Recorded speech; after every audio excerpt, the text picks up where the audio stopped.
ce qui s'est réellement passé dans les animés en 2024. Dans Kaiju Number 8, dans un Tokyo en menace constante par des espèces de Godzilla appelés Kaiju, Kafka Ibino, notre personnage principal, de 32 ans avec un ventre à la Homer Simpson, souhaite intégrer les forces anti-Kaiju pour rejoindre sa raclée d'enfance. Mais malheureusement, intégrer les forces, c'est plus dur qu'une bite sous Viagra. Et de ce fait, Miskin l'a raté plusieurs fois l'examen. Donc le bouc, vu qu'il pouvait pas intégrer les forces, il décida de devenir nettoyeur de merde, c'est-à-dire éboueur des Kaiju. En clair, il loot les cadavres des Kaiju. Bref, je vous ai parlé les détails. Le bouc va se transformer en Kaiju après avoir mangé un Kaiju, et de ce fait, il perdra sa bite et sera contraint de commencer à pisser par les tétons. Ouais, chelou l'ambiance. Mais bon, c'est un shonen avec un personnage principal de 32 piges qui a comme artiste préféré Kofi, donc c'est normal. Pendant ce temps, dans Alia Sometime in the Air Feeling in Russian.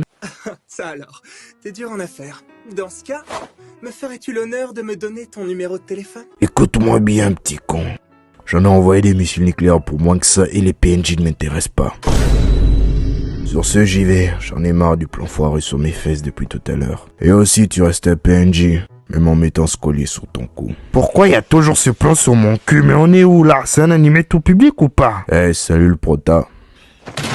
Tu veux déjà me les briser dès le matin. Pendant ce temps, dans Shubuti, une fille se fait harceler dans son lycée à cause de sa mocheté. Parce qu'apparemment, selon les figurants d'animé, la meuf ressemble à un gobelin de Clash Royale. Et ça a causé son harcèlement. Bref, je vous épargne le blabla. La meuf, après avoir quitté son lycée, décide de faire un revenge face. Veut dire qu'elle va chercher à se maquiller tellement bien qu'elle va changer de visage. La meuf passe de cannibale de détour mortel à la meuf la plus fraîche du bled. C'est une dinguerie. Carrément, après ce changement, la meuf va braquer deux beaux gosses. Deux putains de BG comme Codex Tag. Voilà, son histoire est vraiment folle. On dirait une histoire animée de MSA French. C'est une dinguerie. Mais bon, malgré que l'animation était éclatée sa mère, et que les persos bougeaient comme des personnages de South Park, cet animé reste quand même une dinguerie. En tout cas, si t'es moche, tu te reconnaîtras facilement dedans. Ce qui était mon cas. Comme Georgia le dit si bien, le maquillage est un visage, pas un masque.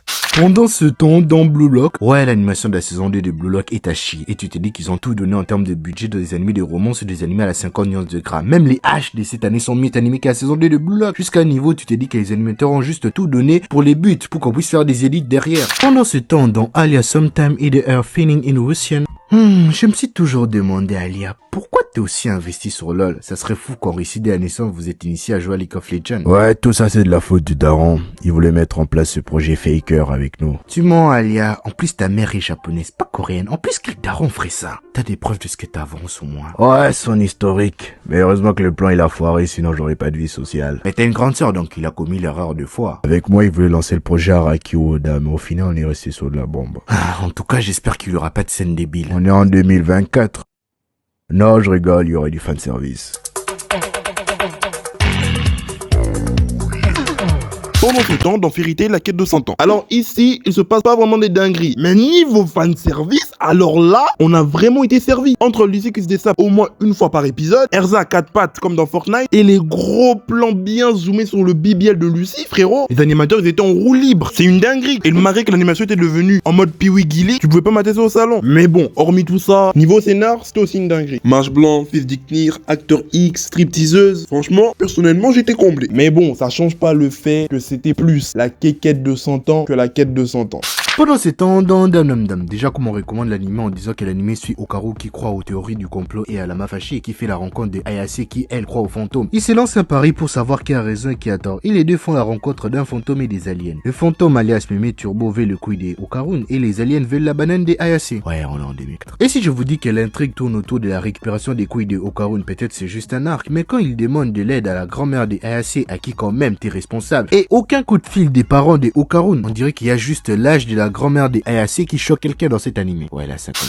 Pendant ce temps, dans Oshinoko, bon, le style topo c'est simple. Arc théâtre, ils doivent adapter un manga en pièce de théâtre, avec des chorégraphies, des répliques sexy et des putains d'effets spéciaux de qualité. Et Aquamarine, notre protagoniste, va jouer le rôle de Seiya et sa copine d'Athéna. Après, je vais pas vous raconter l'histoire du manga, qui s'appelle Tokyo Blade en passant, mais je vais juste vous dire que cet arc était une dinguerie. Voilà, c'est une dinguerie, les gars. Comment un animé qui n'a pas de baston peut autant me captiver, moi je comprends pas. Ça fait chaud au cœur. C'est la même sensation que t'as lorsque tu bandes sur une poupée Barbie. C'est une dinguerie. Franchement, des animés comme ça, qui n'ont pas forcément de violence dedans, mais qui te captivent, c'est une masterclass. Pas du genre à spoiler, on a enfin vu leur daron. On a enfin vu leur daron, putain de merde. Oh les gars, allez regardez. C'est le meilleur anime 2024. Et Bemba Dan Dan Dan, Oshinoko et les Kiango.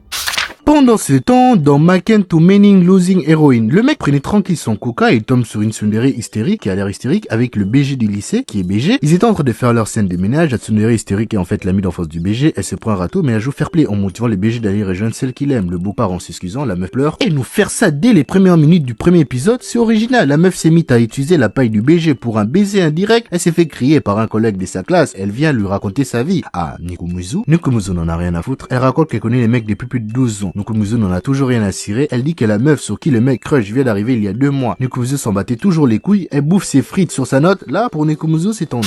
Pendant ce temps, dans A Thing of Affection, déjà les books fait des efforts pour apprendre la langue des signes pour se rapprocher de la meuf. Yuki, même l'ami d'enfance qui a carrément pris des cours approfondis pour pouvoir communiquer avec la meuf. Ses amis aussi font des efforts pour apprendre un minima quelques signes, mais t'as la daronne qui en a rien à cirer. J'espère au moins qu'elle connaît ces signes-là. Et même comme Yuki cherchait du taf, sa daronne s'est même pas portée volontaire pour l'aider. Non Yuki, tu peux venir chez moi, on recrute pour les stages, j'ai des contacts, je pourrais t'aider, je pourrais t'apprendre à postuler ou faire ça, nanani, nananer. Personne. Vraiment, elle laisse même la meuf sortir le soir la nuit. Elle est sourde.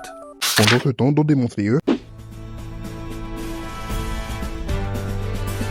Attaquant l'entraînement entraînement, ouais. pour niquer Va niquer ma gueule. Musan.